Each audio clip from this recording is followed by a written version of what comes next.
Querido Leo, te saludamos con mucho afecto como siempre. Hay que leer símbolos, ¿no? La reunión, sin duda relevante, entre el presidente en funciones y el presidente virtual, presidente electo, debo de ser correcto, se da en el despacho presidencial de Los Pinos, perdón, del Palacio Nacional, no se da en Los Pinos, hay que leerlo. Luego este recorrido donde está la galería de los cuadros de los presidentes, donde acompaña Peña Nieto a López Obrador, todo eso tiene simbolismos, ¿no? La conferencia desde Palacio Nacional de López Obrador, es decir, hay que empezar a leer también los símbolos desde el punto de vista institucional que está manejando López Obrador luego del triunfo. Sí, Pepe, muy buenas noches, y creo que lo más importante es que solamente ya hay una persona, un político en México que está defendiendo al presidente Peña Nieto, y es Andrés Manuel López Obrador, ¿no? Que no se ha cansado de felicitarlo y de decirle que se portó bien. Creo que el otro candidato no puede decir lo mismo, ¿no? El candidato Anaya no podría decir exactamente de que no intervino el presidente Peña Nieto en esta elección.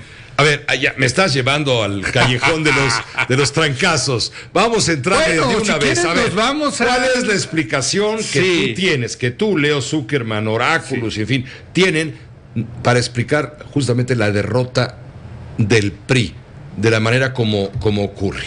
Bueno, primero que nada, déjame darte los datos. A ver. De la debacle electoral del PRI. El PRI el domingo sufrió la peor derrota en su historia. Mira. ¿Peor que en el 2000? Sí, pero de lejos. No, en el 2000 fue una derrota fresa comparada a lo que ocurrió en esta elección. Mira, te voy a poner, la peor derrota que había sufrido el tricolor fue en realidad en el 2006, cuando su candidato Roberto Madrazo había tenido más del 22% de la votación.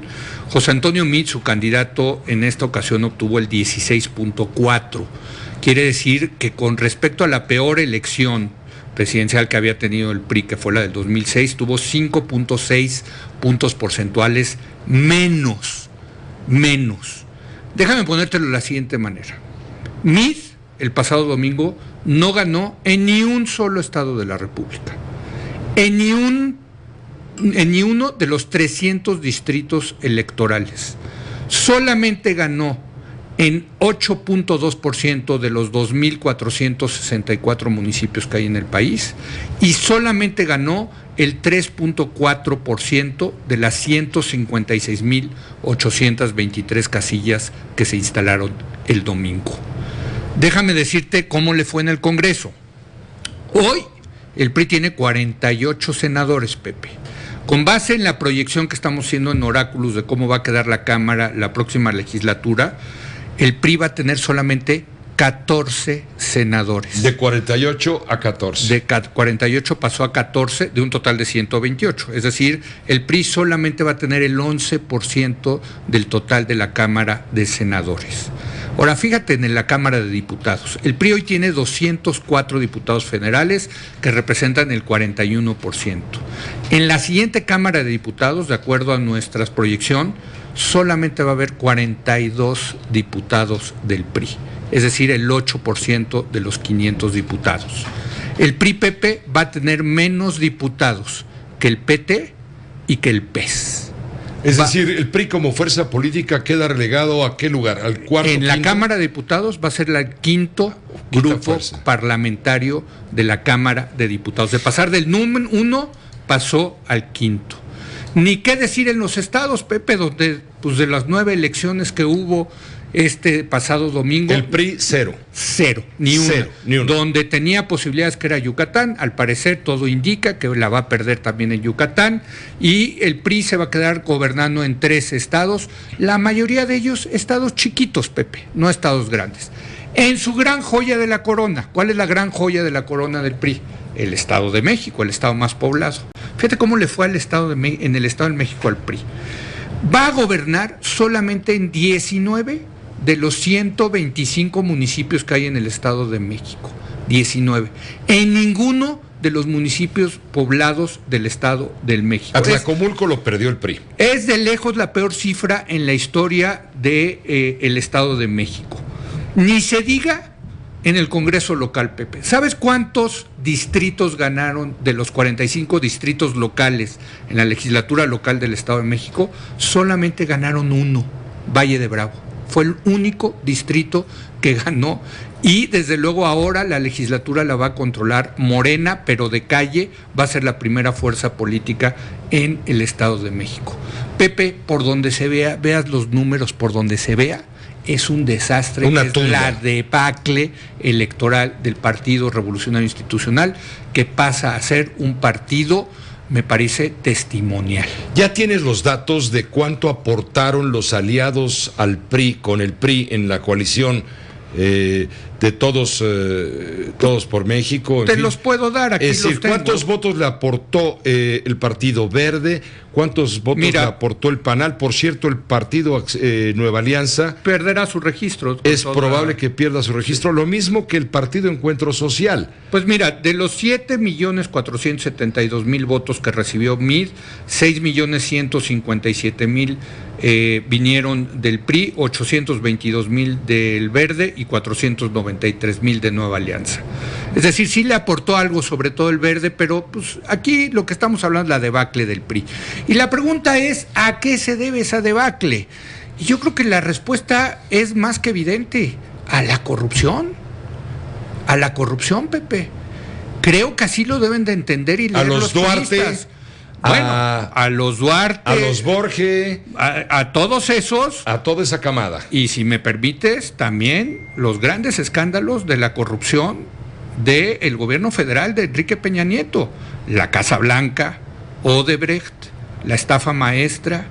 Es decir, todos esos escándalos que vimos durante este sexenio le costaron al PRI, tanto a nivel local como a nivel federal, Pepe. ¿Y sabes qué? Yo creo que es un gran mensaje el que mandó el electorado el pasado domingo con esta derrota histórica del PRI, porque el mensaje es: no vamos a tolerar la corrupción. La corrupción sí tiene consecuencias.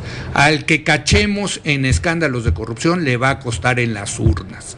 Ese me parece que es el mensaje de la derrota histórica del PRI, que yo creo, me atrevería a decir que la corrupción hirió probablemente de muerte al PRI. Vamos a ver si logra sobrevivir el PRI después de la derrota del domingo. Yo creo que muchos priistas estarán tentados a irse a Morena. Yo creo que al PRI corre el riesgo de que le pase lo que pasó en 1997 aquí en la capital, en la Ciudad de México, donde después del 97 tuvieron una derrota tremenda y nunca se pudieron levantar y quedaron como un partido testimonial en el sistema. Desde hace 21 años. Desde hace 21 años. ¿Y sabes quién era, por cierto, en ese entonces el presidente del PRD, que se robó por completito las estructuras y los liderazgos del PRI? Era Andrés Manuel López Obrador, el presidente del PRD en ese momento. Entonces yo creo que López Obrador, con todo y que ganó y se llevó todo, pues va a tener un incentivo a todavía jalar más apoyos dentro del Congreso, sobre todo para tener mayoría y cambiar la Constitución, y en ese sentido creo que se puede jalar a muchos priistas, y muchos priistas encantados de irse con Morena, porque es un partido que nació en el poder, es un partido que está acostumbrado a gobernar, y yo creo que los priistas, muchos de ellos se van a ir por el rumbo de Morena. ¿Quién es más culpable de la derrota del PRI? El PRI mismo, dividido, confrontado, que no se puso de acuerdo para la candidatura de José Antonio Meade porque había grupos adentro que se contraponían. ¿O el PRI es más responsable o es más responsable Enrique Peña Nieto? Yo creo que el responsable son los malos gobiernos del PRI. Yo te lo diría así. Veracruz, Quintana Roo, Chihuahua, Tamaulipas. Tanto a nivel estatal como a nivel federal. Los priistas creyeron que se podían meter todos estos grandes escándalos de la corrupción abajo de la alfombra y que no iba a pasar nada. Lo que vimos es que al final del día el electorado sí le cobró la factura al PRI por estos grandes casos de la corrupción. Y eso me lleva, Pepe, a estas declaraciones de López Obrador apoyando a Enrique Peña Nieto. Resulta que todos estos casos, escándalos de corrupción, van a quedar de alguna manera impunes, porque López Obrador dijo que va a haber borrón y cuenta nueva, que no se va a perseguir a nadie de casos de corrupción de este sexenio.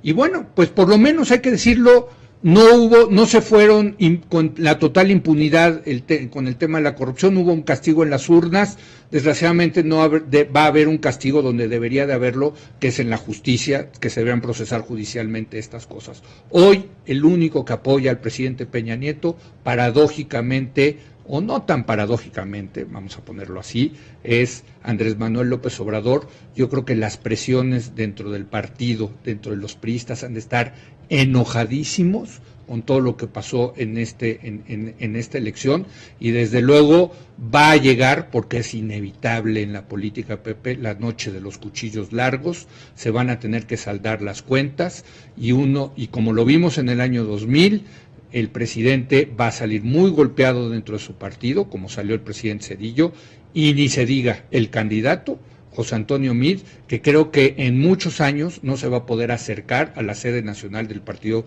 Revolucionario Institucional, quien, como te digo, sufrió su peor derrota histórica.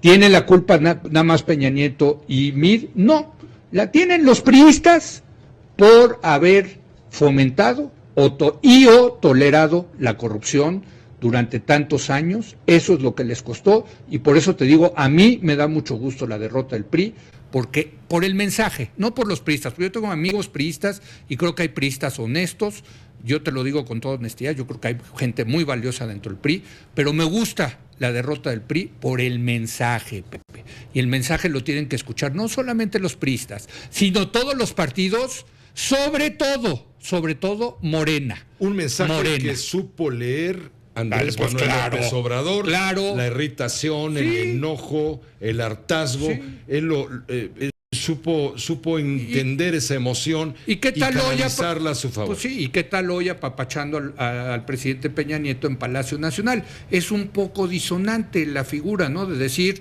yo gané por el tema de la corrupción, pero señor presidente, usted se portó re bien conmigo en las elecciones, ¿no? Creo que a mí ese es uno de los problemas que vamos a tener rumbo al próximo sexenio, el tema de que va a quedar impune los casos de la corrupción. Insisto, Pepe, o que lo escuchen toda la clase política, todos, comenzando por los priistas, de que el electorado no va a tolerar casos de corrupción. Está, si me lo permites, hasta la madre por el tema de la corrupción, y castiga a los corruptos, y ojalá lo escuchen los ganadores de esta elección, los de Morena, muchos de los cuales ya han de estar tentados de, ahora que llegaron al poder, de imitar ciertas prácticas de los priistas, Pepe. Gracias, querido Leo. Pepe, y bueno, luego platicamos también de Anaya, la otra derrota monumental. Sí, ¿te parece que le damos su propio espacio? El próximo jueves, si quieres. Porque hay que hablar del ganador, desde luego, ya hablamos mucho del ganador, pero el ganador, del otro lado hay perdedores, ¿no? Y también llegará la noche de los cuchillos largos del otro lado, del lado blanquiazul, ¿no?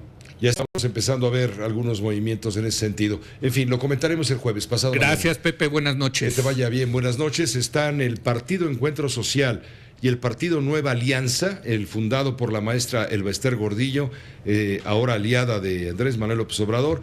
Están a punto de perder a nivel federal su registro, Carlos. Están en la tablita, Pepe, porque según lo que va de avance en el programa de resultados electorales preliminares, no estarían llegando a ese 3% de los votos a nivel nacional que les exige la ley electoral para mantener sus registros. Podrían tener bancada, pero no registro como partido político. Eso es lo increíble. Van a tener, según nuestra proyección, 7 senadores y 55 o 56 diputados. Pero el partido va a perder el registro. Sí. Porque no alcanza el 3% mínimo que exige la ley. Porque hicieron una maravillosa negociación con López Obrador, hombre. Ese es otro de los grandes temas. La gran negociación que se echaron los chiquitos con los grandes, que los va a llevar a tener una sobrerepresentación enorme en el Congreso, Pepe. Oigan, y otra nota del Congreso, ya hablando de la conformación, nada más lo de la equidad de género.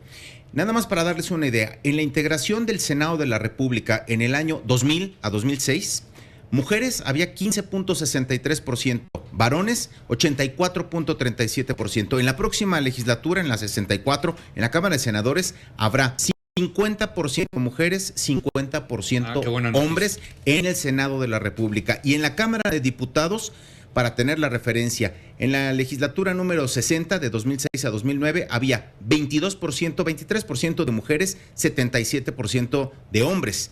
Y el próxima legislatura de la Cámara de Diputados, la 64, habrá 49.2 mujeres, 50.8% de varones. Equidad, 50-50 en senadores y en diputados a nivel federal. Gracias, Carlos. Gracias, Leo. Gracias, buenas noches.